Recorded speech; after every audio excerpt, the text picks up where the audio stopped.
اس سے کوئی سروکار نہیں ہے۔ اس تاریخ کو، جس تاریخ کو اپنی زکوٰۃ، اب اس تاریخ کو کرنا کیا ہے؟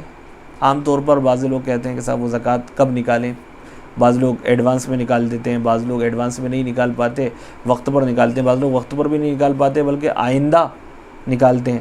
تو اگلا زکوٰۃ کا سال اور اگلے زکوٰۃ کے نکالنے کا دن آنے سے پہلے پچھلے سال کی زکوٰۃ ہماری کلیئر ہو جانا چاہیے، پچھلے سال کی زکوٰۃ ہماری کلیئر ہو جانا چاہیے۔ ویسے تو یہ ہے کہ جتنی جلدی سے مستحقوں تک پہنچا دیں ہم اپنی زکوٰۃ اتنا اچھا ہے، لیکن اگر ہم جلد بازی کرتے ہیں تو بعض مرتبہ غیر مستحق کو بھی دے دیتے ہیں، اور ہم تو سوچ رہے ہوتے ہیں کہ ہماری زکوٰۃ ادا ہو گئی، لیکن ہماری زکوٰۃ ادا نہیں ہو پاتی، ہماری زکوٰۃ ادا نہیں ہو پاتی۔ تو کیا کرنا؟ اگر مستحق کو تلاش کرنے کے چکر میں تھوڑا سا لیٹ ہو رہی ہے تو کوئی حرج والی بات نہیں ہے۔ ہاں لیکن کرنا کیا ہے؟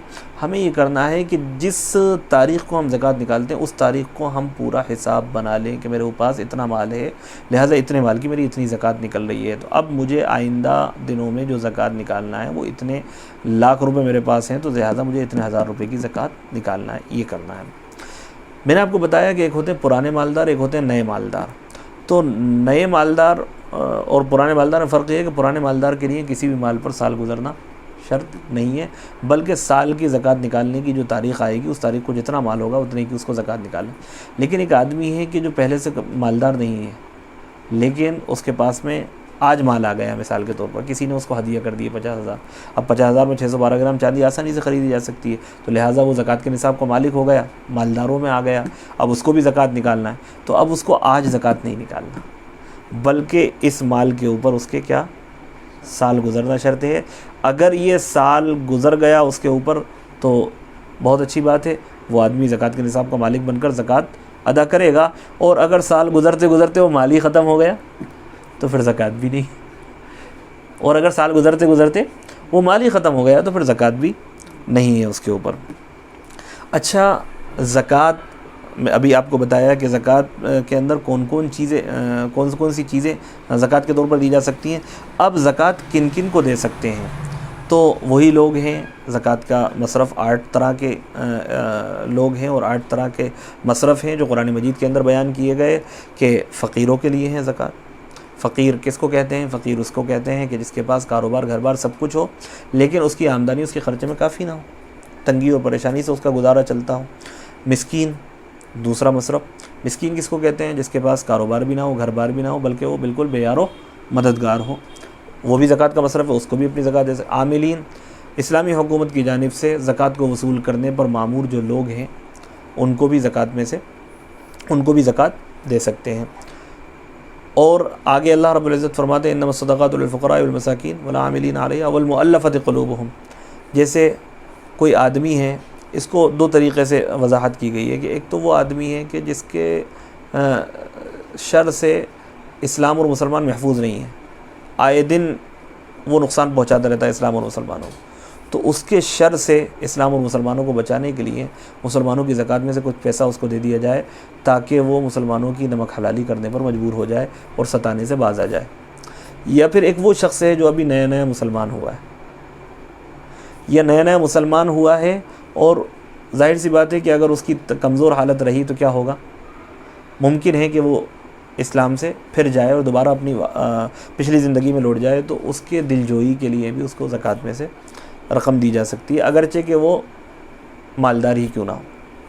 اسی طرح سے ایک چیز اور کہ ایک آدمی ہے وہ ابھی مسلمان نہیں ہے، لیکن لگ رہا ہے کہ اگر اس کو زکوٰۃ کے پیسوں میں سے کچھ پیسے روپیے دیے گئے تو اس کا جب دنیاوی پریشانی دور ہو جائے گی تو کھلے دماغ سے یہ کچھ سوچنے پر مجبور ہو جائے گا اور اس کے لیے سوچنا آسان ہو جائے گا، اور جب یہ کھلے دماغ سے سوچے گا تو اسلام تک بہت آسانی سے پہنچ جائے گا اور اسلام کو بہت اچھے سے قبول کر لے گا، اسلام کو بہت اچھے سے قبول کر لے گا، تو اس کو بھی زکوٰۃ میں سے رقم دی جا سکتی ہے۔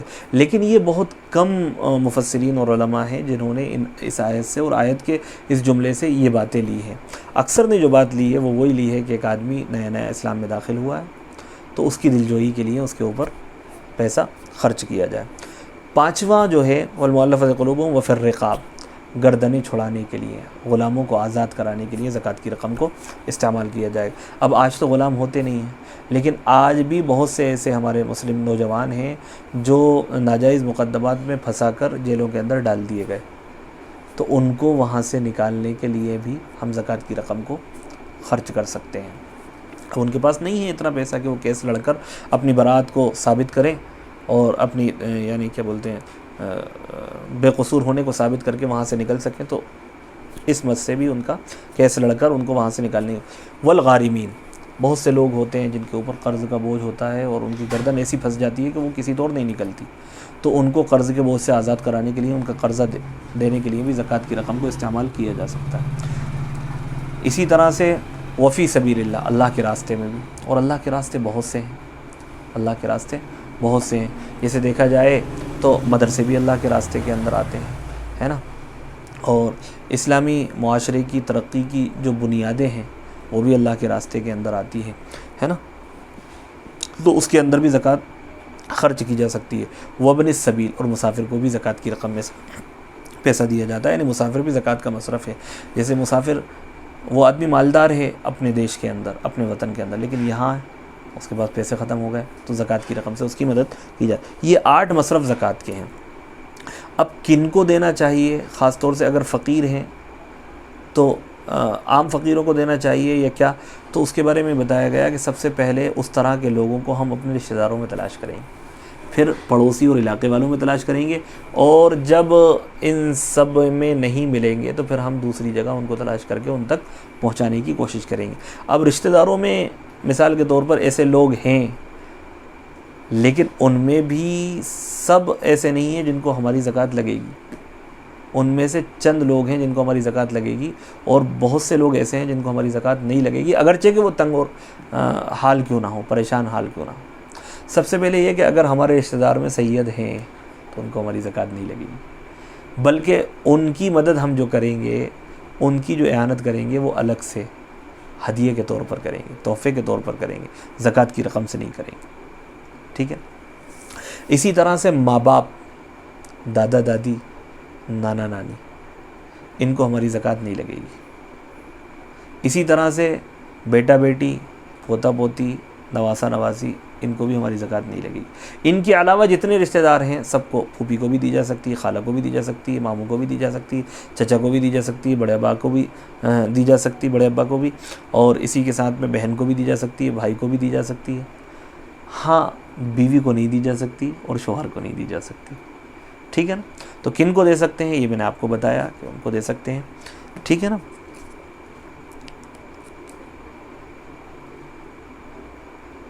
ہاں، کن کو نہ دیں یہ بھی جان لینا چاہیے کہ ان کو نہ دیں جن پر زکوٰۃ تو فرض نہ ہو لیکن ضرورت سے زائد زمین، مکان یا سامان ان کے پاس میں ہو. جن کے اوپر زکوٰۃ تو فرض نہ ہو لیکن ضرورت سے زائد زمین بھی ان کے پاس میں ہو، سامان بھی ان کے پاس میں ہو، مکان بھی ان کے پاس میں ہو، اور جن کی قیمت اگر نکالی جائے وہ ضرورت سے زائد سامان کی، زمین کی، مکان کی، تو وہ نصاب سے زیادہ ہو جائے، وہ نصاب سے زیادہ ہو جائے. ٹھیک ہے نا. تو اس آدمی کو زکوٰۃ نہیں دی جا سکتی. اسی طرح سے